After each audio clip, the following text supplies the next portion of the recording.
Scotland District, as you know, occupies about 1/7 of the island's area, and one of our speakers will talk a little bit more about that.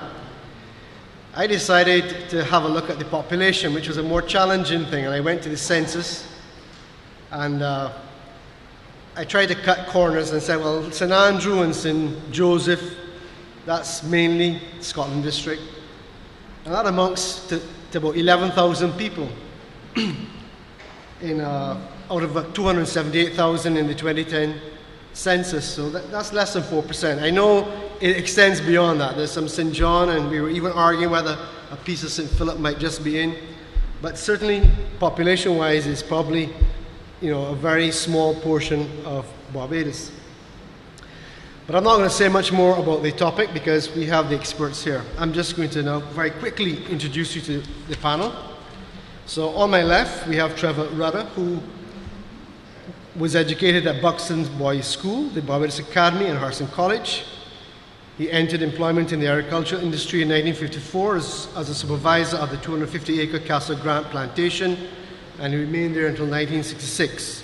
He then moved on to Haggett's, then under the management of the Barbados Agriculture Development Corporation, where he was employed as a technical officer, overseeing the amalgamation of Haggett's with the Greenland and Boscobel plantations to form a total of 470 acres in agricultural production. Quite impressive. In 1977, he became the Assistant Secretary of the Barbados Sugar Producers Association, and in 1981, he was appointed the Small Farmers Liaison Officer for the Barbados Sugar Industries Limited and promoted to manager of the field division of that company in 1986. In 1993, he was appointed area manager for the Barbados Agriculture Management Company, where he remained until his retirement in 2000. So you can see we've got a wealth of knowledge in terms of the agricultural background of that area of Barbados. To my right, I would say we have Mr. Soil Conservation, but he wears many more hats than that. Edward Robert St John, Cumberbatch, SCM, entered agricultural service as an employee of the government of Trinidad and Tobago, holding the position of Senior Agricultural Officer from 1954 to 1962. In 1962, he returned to Barbados and became a Soil Conservation Officer for the government of Barbados and was promoted to Deputy Chief Agriculture Officer in 1974. Upon his resignation from the civil service, he became the Area Chief for the US Peace Corps, a position he retained until 1980, when he became the General Manager of the National Conservation Commission. He retired in 1984 and has remained active working in the family landscaping business. And last but not least, Peter Webster was born and raised on a progressive farm that was one of the first in 1954 in Barbados to grow vegetables, tomatoes, cabbage, carrots, the lot, on a field scale greater than 5 acres in Barbados. He then went on to study agriculture, soils and agronomy at McGill University, where he was always on the Dean's Honor Roll, first-class standing. Subsequent training has included management, soil and water conservation engineering, irrigation and drainage, and the list goes on. He published in the transactions of the 15th Congress of the National Society of Sugarcane Technologists in 1984 on his sugarcane agronomic research in Barbados, and has also conducted research on fruit crops at Haggett's St Andrew. He has 40 years of experience in agricultural project-related activity, from project identification through preparation, appraisal, execution, monitoring, evaluation, right through. Starting, of course, in the Ministry of Agriculture in Barbados and then at the Caribbean Development Bank, where he spent 20 years in various management positions. In the Ministry of Agriculture, he managed the Central Agronomic Research Station at Graham Hall before he was promoted to the position of Senior Agriculture Officer in charge of soil conservation at Haggett's in St Andrew. In total, he spent 10 years working in the Scotland District. He's thoroughly familiar with the institutional requirements of public and private sector organizations, again through his work with the Caribbean Development Bank, working with many international agencies. In the private sector, he served as a director of several companies and has managed a sugar plantation. He's been a director of the Barbados Agriculture Management Company, where he served as chairman of the agronomic subcommittee, director of the Barbados Cane Industry Corporation, chairman of the Soil Conservation Board, member of the Ministry of Agriculture's Advisory Council, and has also provided consulting services in a range of project-related activities. He has a special interest in public sector reform, improvement of public sector performance from his experiences in managing within the public sector, and in recent years has authored several published articles on agriculture and public sector reform in Barbados. He currently maintains a small ornamental plant nursery and a small orchard, including a plot of bananas. So this is a practical man. He still keeps his hands dirty in the field. So we have the team before you, a very impressive team. And I think we're going to start the ball rolling by asking Mr. Webster to remind us of what the Scotland District is all about. The Scotland District of Barbados is located on the windward side of Barbados, in the northeastern section, and is bounded by the Atlantic Ocean, where the Atlantic swells come in. And it's these swells that have, along with the wind, that has been eroding the area that we know as the Scotland District. The Scotland District stretches from Pico Tenerife. I don't know if you can see it there, you can zoom in a bit. We're out there just near Cove Bay, all the way through, and we were just arguing about it whether it reached as far as St. Philip, but there is an area in here where the road to St. Mark's Church has been broken by a relatively recent landslip, and that's what we know as the Scotland District, bounded on the west and south by the cliff or escarpment, coral cliff or escarpment. That is what we know as the Scotland District. An interesting feature which is not seen on this, I don't know if you can shoot off a bit, on this particular map, is that there's underwater, there's a ridge that runs north and south to the east of Barbados. And that ridge is the eastern end of the Caribbean plate.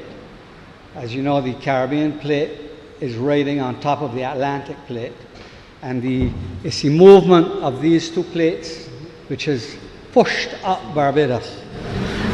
Barbados, if you can zoom off a bit some more, you can see again in the more recent Google Maps, there's a ridge known as the Barbados Ridge, which stretches over several hundred miles to the north and south of Barbados. It's crumpled that ridge, that Barbados Ridge, up and elevated Barbados above the sea. I don't know if you can see it here, but there's a ridge in there that runs north and south. In addition to this ridge, that is the outer end of the Caribbean plate. And under that is the Atlantic plate, which edge of which is the islands, all of those islands, because that Atlantic plate underneath is where you get the fissures causing the volcanic action that have created those islands.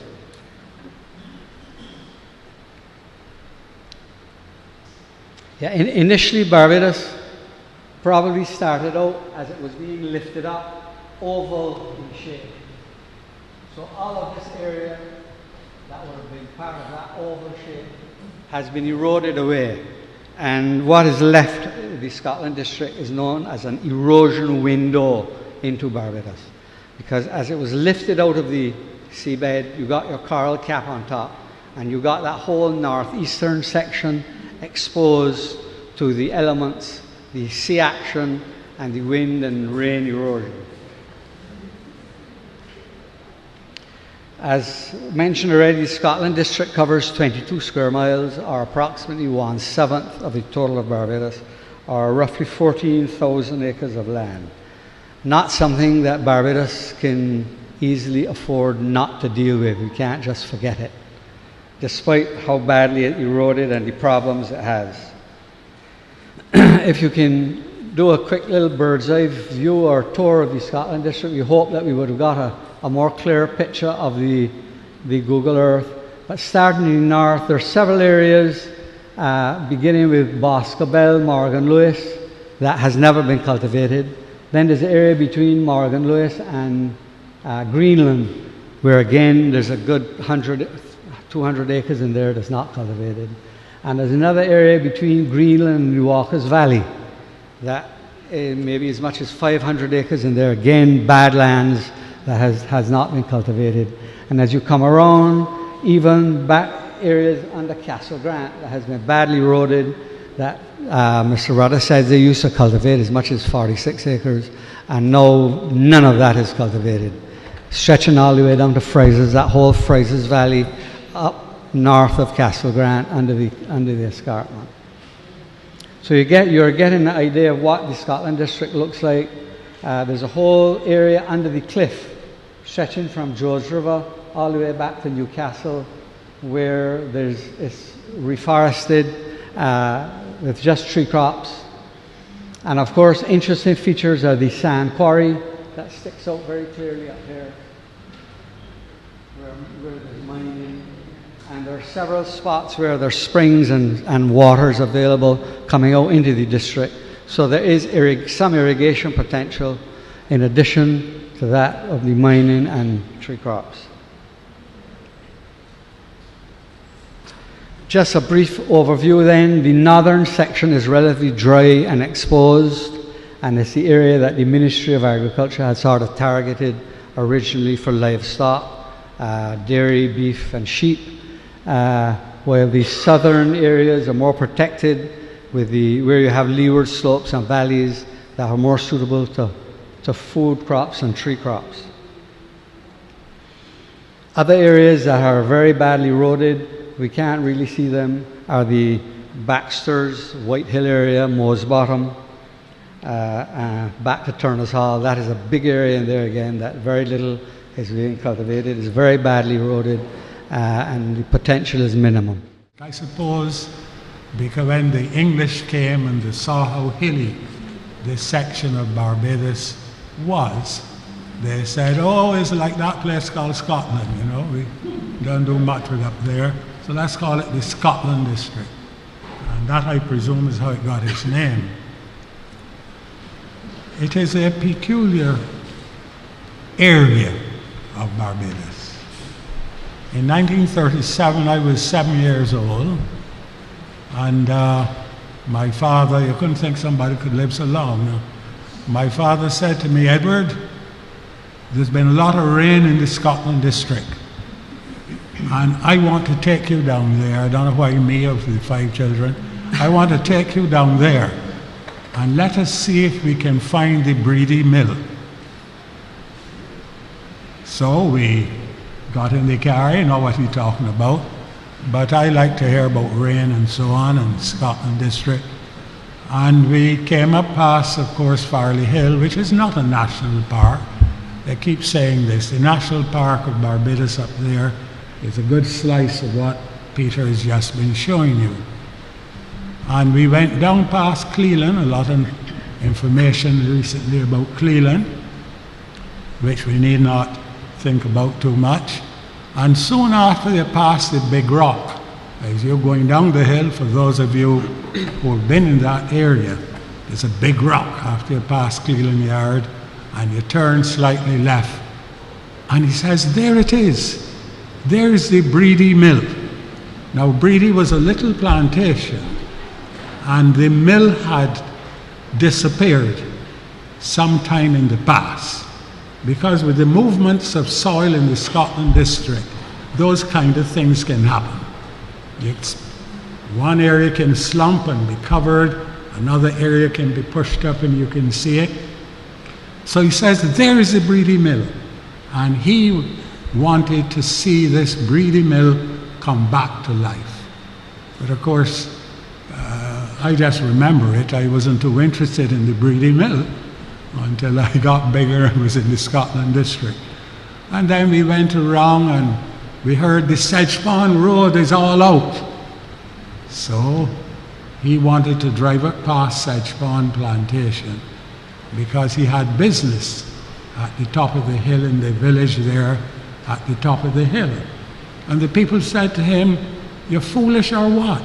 All the road up there is gone.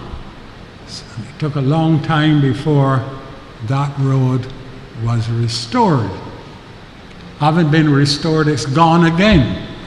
So Sedgemoor has always had one of these peculiar lives where things were always happening there. The government owns Sedgemoor now, and a lot of the information that we can gather in the Scotland district about how soils behave and what you could do with these heavy soils interspersed with the sandy soils has come from the experience that government could say to the Soil Conservation Board, you can go ahead and work and do things at Sedge Pond because it was owned by the government. Of course, the act is powerful enough that nobody can get up and say they're not doing anything which the soil conservation authorities say should be done. But one person questioned it because his land was leveled.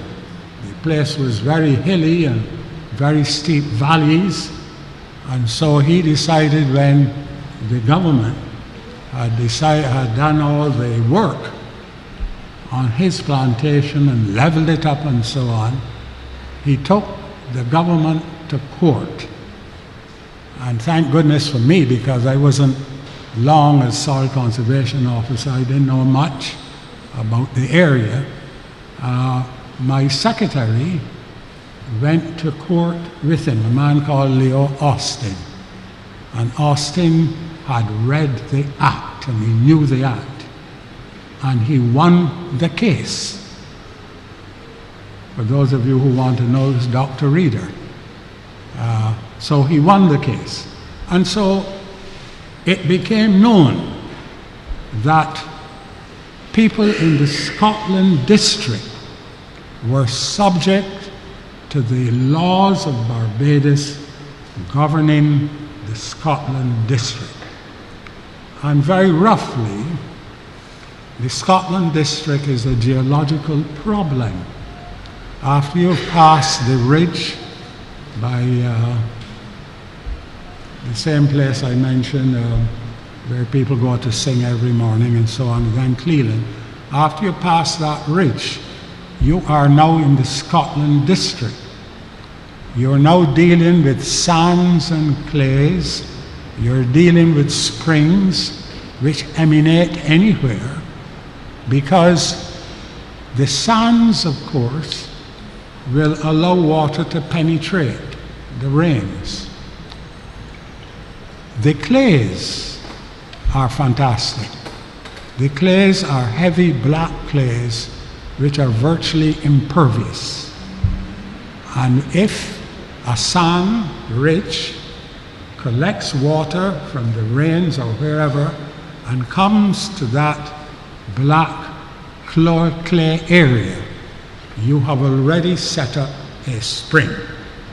And those areas are often or mostly high up on the topography of the Scotland district. What does that mean? If you have springs so high up, it means that all the rest of the land going right down to the beach are going to be uncertain. You don't know in heavy rains, you can't tell where these various clay and sandstone sections are.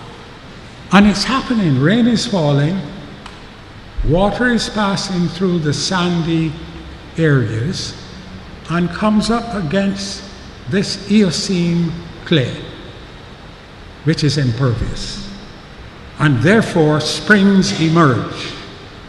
When springs emerge high up on the hills of the Scotland district, it means that all areas downhill from those emerging springs, right to the seacoast, are going to be in trouble, because water lubricates, and therefore a lot of the hills of the Scotland district were subject to landslips.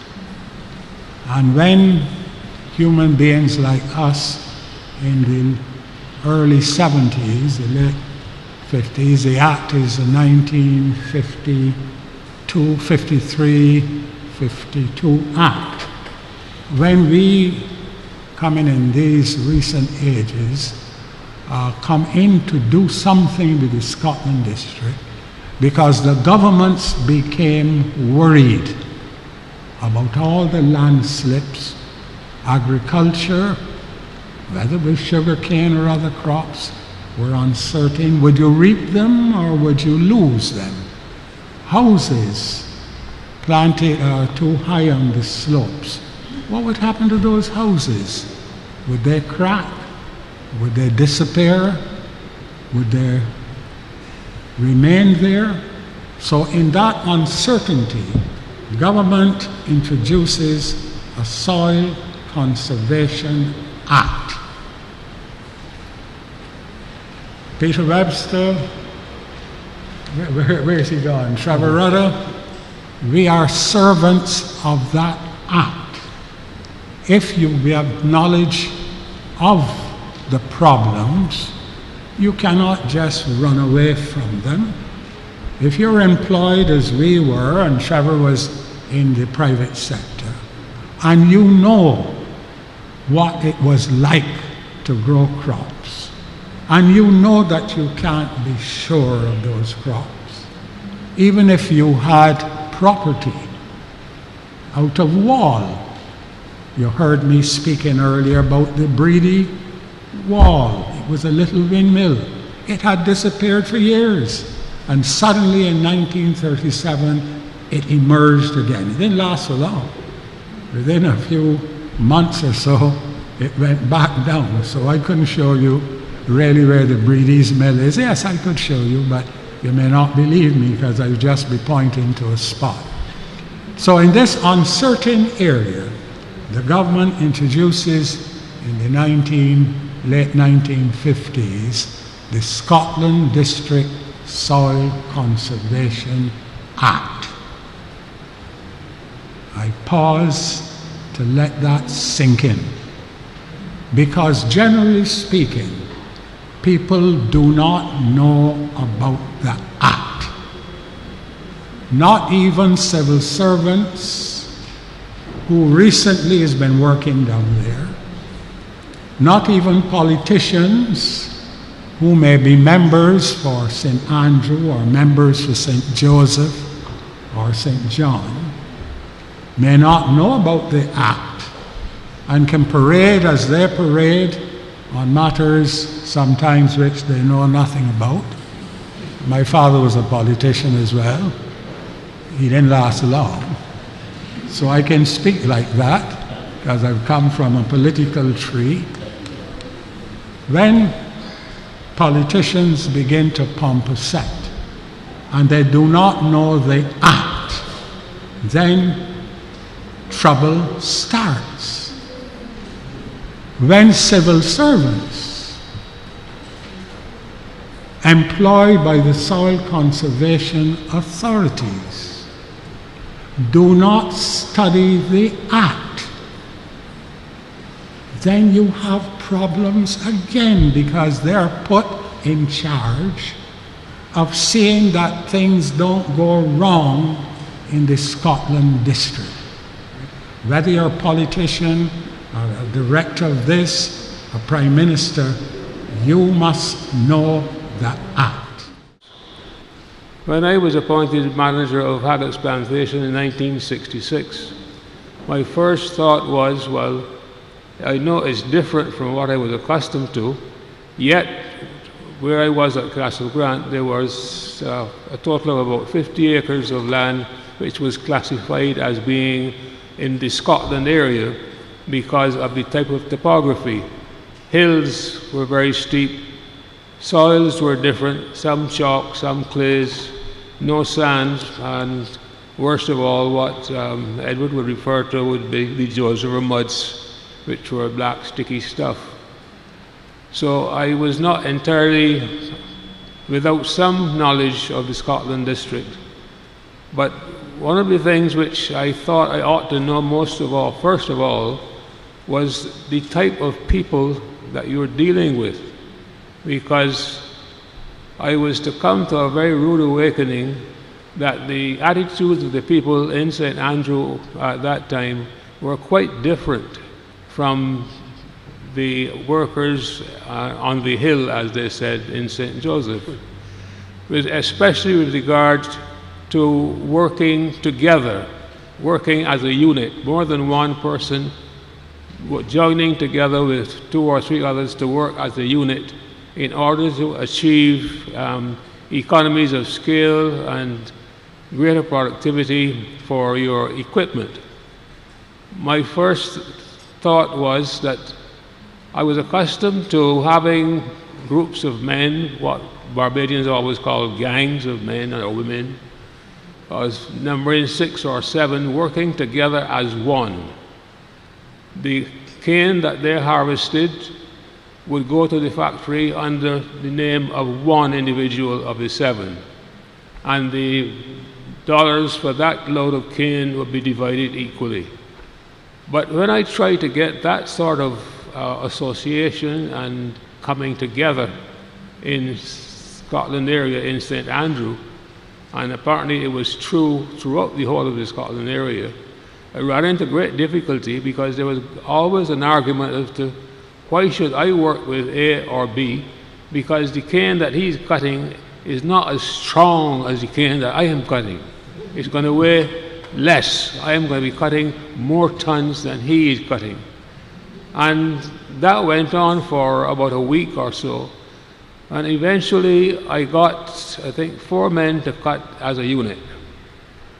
And it seemed to be working quite well for a day or 2, as the main objective I had was to get the tractors moving to the Haggott's factory before 2 or 3 o'clock in the afternoon, when they have to wait on one man's cane to get there between 9 and 10 when they are moving with the canes from 4 or more men.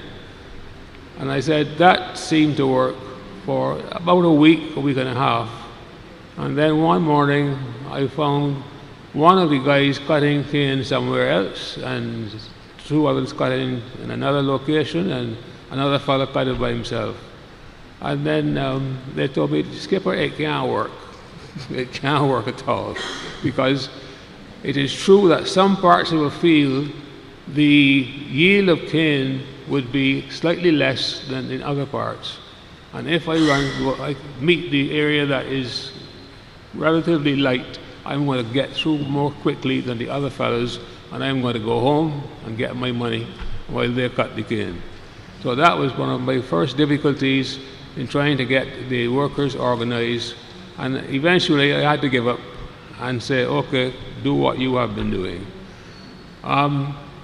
The soils now, again, I had to look at the various types of soil that existed. In some small areas you can get 5 or 6 different types of soil. I say a small area meaning like an acre or 2, and each type has its own characteristics with regard to production of whatever crop you're growing. So I had to become more acquainted with time. You can only do that with time and seeing the crops grow, planting the crops, and observing the differences in the various areas. There were some areas where the waters come down, I don't know from Jerusalem or where, but not Jerusalem, St. Peter, but there are some fields, actually there was one field where sugarcane was planted always, apparently. It was called Swamp Field. So when you heard of Swamp Field, you knew what to expect. It was water running through that field all year round. And actually, since the last, 25 years at least, it's been made into a dam where people can sail their little boats and whatnot. So then on the slopes of the hills surrounding Swamp Field, and this is at Greenland and Greenland Yard, you were coming then to fields that were mainly, some parts of them, of a chalk consistency, and others then graduated into sandy clays, and as you went higher you got in some pockets to more solid clays, which each one gave you a different result with your planting of the various crops. But getting back to the caption under which we are discussing tonight, an unexploited breadbasket. Is it a unspoiled breadbasket? I would say that statement is true of Barbados today and has been true of Barbados for a number of years, since the beginning of the demise of the sugar industry. As you look around, you can see that too much of Barbados is now being unexploited. But the Scotland area can certainly produce the baskets to carry the bread in, because bamboo will grow. There's something down there which people call penguin. The craft people have been using this for years and years to make baskets, which they sell to you and visitors. So, as I said, we can produce the baskets. Producing the bread is different. Back in the 1967, 8, 9, when the government imported 240 in-calf heifers, young cows from Canada, over a period of a couple of years, you could say then that we were the milk bucket of Barbados. But to have 240 cows in Barbados in one place at that time was something that was unheard of. That was a new industry being built, because the cows were not tropicalized. They all came from Canada, and they were not tropical breeds. There's Holstein and Guernsey, and I don't think Jersey, but that was a new industry started. So St. Andrews, Scotland area was doing something useful which the whole country needed. If you were going to give your school children milk on a daily basis, that was fresh milk and not imported canned milk. Also, the asset of the capability for mining sand, which I think Edward would be in a better position to talk about this, and Peter. I don't think that the sand will be there eternally, because the hills where the sand is being mined and has been mined since the 1950s, if not before, it's part of it. Yep, have disappeared. Many of those hills are no longer there. Those dunes have been greatly reduced in size. So it has been an asset, and it's still an asset to Barbados in that respect. But getting back to the word breadbasket, meaning producing many different food crops. The soils are not generally good for producing the sweet potatoes and yams. You have to be very selective in the areas that you want to plant these types of food in. There are areas which are very good on the face of it for growing a root crop like carrots. But even then, when in the early days of the ADC, when we were there in the 1960s, it was found that beautiful sandy soils, which we thought were the type of soils that would do well with carrots, there was enough clay in that sandy soil to bind the top half-inch of soil together to slow down or prevent the germination of carrot seeds. The obvious answer to that would have been constant irrigation. But at that time, we didn't have the type of irrigation. Nobody then knew of drip irrigation, which we learned of in later years.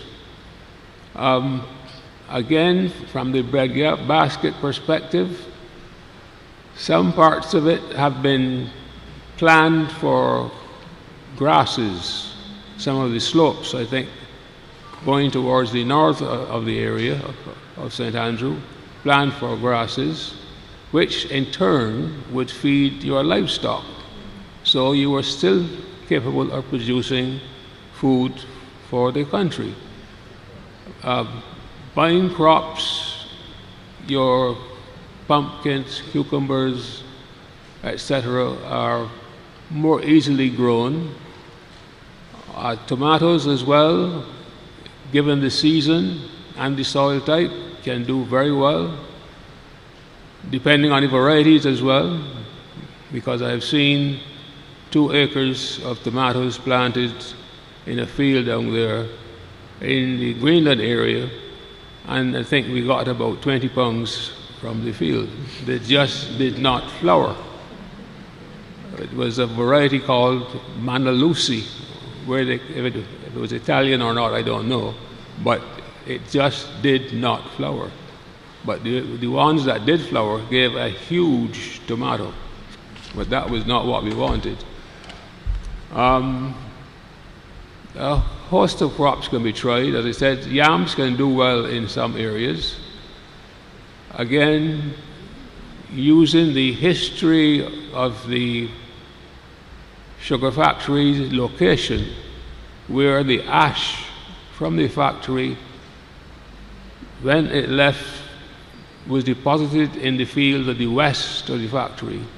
Over the years, I don't know how many years, 50 years or more, I experienced planting yams in a field like that, of that composition of soil, sandy loam mixed with ash, and got yams from one stem to find 3 yams, each one weighed 19 pounds. That I'd never thought that you could see something like that, but that was really tremendous. It was not the whole field doing that, but to see that was something else. It was really, really encouraging. And what I did the following year, the field across the road from that one didn't get ash, but the soil type was, again, a sandy loam, very easily cultivated into the ridge and furrows that you wanted. And I also brought from Andrew's factory what we call the factory mud, which comes the impurities out of the juice at the factory, which is high in potash. And I planted that field in yams, also imported into St. Andrew the variety that we were planting at Castle Grant Plantation in St. Joseph, and we had a half an acre of this particular variety planted in this field. And I have never seen yams come out of the ground with a uniformity like that before or since. Each one was about maybe 2 to 3 pounds, and 3 or 4 yams at each stem. And each one that the worker pulled up had yams of this particular oval shape and approximately the same weight. So that things can happen which can pleasantly surprise you, but to repeat them is a great difficulty. Yeah. No. Okay, so gentlemen, you have about 5 minutes each to indulge yourselves. Yeah. We thank you for all your expertise you've Yeah. shared. I would not suggest for 1 second that we should give up on the Scotland district. The Scotland district is 1/7, as we've mentioned. It's not necessarily a breadbasket for Barbados, but I feel very strongly that we need to maximize its capabilities, capacity, and the productivity. But it's going to be very expensive, and the big question is who to do it. Who to do it. I've worked in the civil service. This is one of my weak points, I should say, because I see the civil service in Barbados as being a very, very poor civil service. Every time I raise the question, I'm told, oh, they're good people, and you quote examples of good people. But then, wherever you look, there are problems from lack of civil justice all the way through to the Alexander Affair, where there's no ownership of the problem with Alexander's. There's no ownership with the problem of the Auditor General's report for the last 10 years, and we go on and on. We have a very poor civil service. And unless we can find a way, a methodology of doing these things, we're not going to get anywhere. A good example, one of our friends in here, Basil Spring, I don't see him tonight. Basil constantly talks about the model, the Singapore economic model.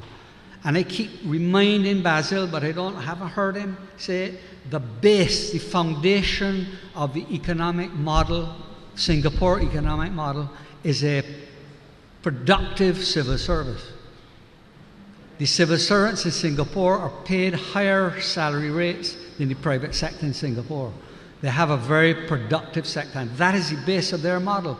Unless we have a productive civil service where there's payments for incentives, productivity incentives, and where there are sanctions for the few people who are bad, unless you have that, we're nowhere. And it's a big problem in doing all of the things we want to do, including the Scotland District and development of the Scotland District. Unhappily, the soil conservation authorities change with changing governments.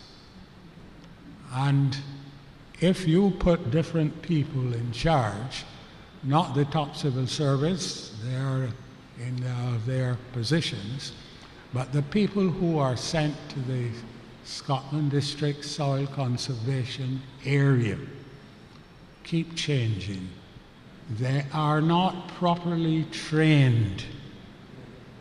When I was there, training had to be done before people could be approved as people responsible for the Soil Conservation Act. The Act is powerful, but the Act is being ignored almost. Today, the Act puts heavy responsibilities on the people who are on the boards. We both serve the boards. I served more often than Peter. And often the people on the boards neither know nor care about the Act. They do not read it. I'm talking about senior civil servants who sit on the board. I'm talking even about ministers of government who don't seem to know the Act. And unless the Act is understood, many of the problems that are being highlighted tonight are not going to be solved. And especially if governments keep changing and you keep changing people who work down there, how can you get continuity? So we have a problem with the Soil Conservation Act. It is not, people don't know it, people don't read it. They're given the document and they don't, I know personally they don't read it. And I'll say no more. And if you don't read the Act, you do not know when you are wronged, you do not know when you are doing things that are illegal. You must read the Act. Mr. Moderator, may I just add one anecdote there that you might find very interesting. I had a good friend at the Asian Development Bank who was formerly a civil servant in Singapore. And he tells the story that when Singapore in 1968 was seeking its independence, the strongman of Singapore, Lee Kuan Yew, he was there for 30-odd years, he called Prime Minister Barrow in Barbados. Barbados had successfully become independent in 1966, 2 years before Singapore, and it's very interesting to note that Prime Minister Barrow gave Lee Kuan Yew that solution, that the base of your economy is your civil service, the productivity of your civil service. He told Lee Kuan Yew about his army of occupation.